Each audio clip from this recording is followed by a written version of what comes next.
ଏବେ ଆମେ ଆସୁଛୁ ବରମୁଣ୍ଡା ବସ୍ ଷ୍ଟାଣ୍ଡ। ଆମ ପିକନିକ୍ ଅଛି 10-11 କିନ୍ତୁ ଆମେ ଆସୁଛୁ ବସ୍ ବୁଝିବା ପାଇଁ। ଲାଲୁ ସମ୍ବିତ ଭାଇ ଇଏ ବିଶାଲ ଭାଇ ସବୁ ଗ୍ରୁପରେ ଯେଉଁ ନଥାନ୍ତି ଚୁତିଆ ବାଦା ଆମ ଗ୍ରୁପରେ ବହୁତ ଭର୍ତ୍ତି ହେଇଛନ୍ତି। ଲାଷ୍ଟ ମୋମେଣ୍ଟରେ ହିଁ କହିବେ ଆମେ ଯିବୁ ଯିବୁ ଯିବୁ। ଯଦି ହେଇନଥାନ୍ତା ନା ଆମେ ଆରାମସେ ଆମେ ଯାଇଥାନ୍ତୁ ବୁଲିକି ଯାଇଥାନ୍ତୁ। ମନର ରାଗ ରାତି 11ଟା ହେଲାଣି ଆମେ ଆସୁଛୁ 4 ଜଣ ବସ୍ ବୁଝିବା ପାଇଁ। କ'ଣ କରିବୁ ସେଇଟା ଆଉ ଗୋଟେ ଆଇଲା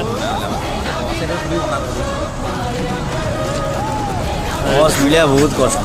ଖୋଜି ଖୋଜି ହାଲତ ଖରାପ ହେଲାଣି। ଏତେ ବସ୍ଟା ହଜାର ହଜାର ବସ୍ କିଏ ବି ରାଜି ହଉନାହାନ୍ତି ତାହେଲେ ଲାଇକ୍ ଆଉ 1 ଡେଜ୍ ପରେ ଆମର ପିକନିକ୍। ଆମ ମୁହଁରେ ଆମ ଡାଇରେକ୍ଟ ମୁହଁରେ କହୁଛନ୍ତି ତମେ ଚରମ ଚୁତିଆ ତମକୁ ଆମେ ନେବୁ। ଆଉ ମୁଁ କିଛି କହିବାକୁ ବି ଚାହୁଁନି।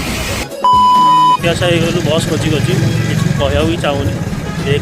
ଥଣ୍ଡା ଯେମିତି ପଡ଼ୁଛି ତ କୁହନି ଦେଖା ବି ଯାଉନି। ଆଖି ପୁରା ଛୋଟ ଛୋଟ ହେଇଛି ପୁରା ଏମିତି ଥଣ୍ଡା ପଡ଼ୁଛି। ପୁରା ହତ୍ୟାଶ ହେଇକି ପୁରା ଆଇଛି ରିଟର୍ନ କରୁଛି ବରମୁଣ୍ଡା ବସ୍ ଷ୍ଟାଣ୍ଡ। ବସ୍ ମିଳିଲା ନା କ'ଣ ମିଳିଲା? ଆମର ହେଲା 10-11 ପିକନିକ୍ ବସ୍ ନହେଲେ ଆପଣମାନଙ୍କୁ ଆମେ ଅଲଗା କୁଆଡ଼େ ଦେଖିବାକୁ। ସେଇଟା ବି ଆମ ପାଇଁ ଗୋଟେ ଚ୍ୟାଲେଞ୍ଜିଂ। ଦେଖିବେ ଏଇ ଚ୍ୟାଲେଞ୍ଜଟା କେମିତି ଲାଗୁଛି। ପିକନିକ୍ ହେବ କି ହେବନି? ଆପଣ ଲାଗୁଛି ହେବ ବୋଲି ଆପଣ ଟିକେ କମେଣ୍ଟ କରି କୁହନ୍ତୁ। ଆପଣ ଯଦି ବସ୍ ବାଲା କି ଚିହ୍ନା ପଡ଼ିଛନ୍ତି ଆମକୁ DM କରିବେ। ହଁ ତାକୁ ଆମେ କମିଶନ भी देंगे गोल्ड मॉम टाटा बाय मिलते हैं नेक्स्ट ब्लॉग में।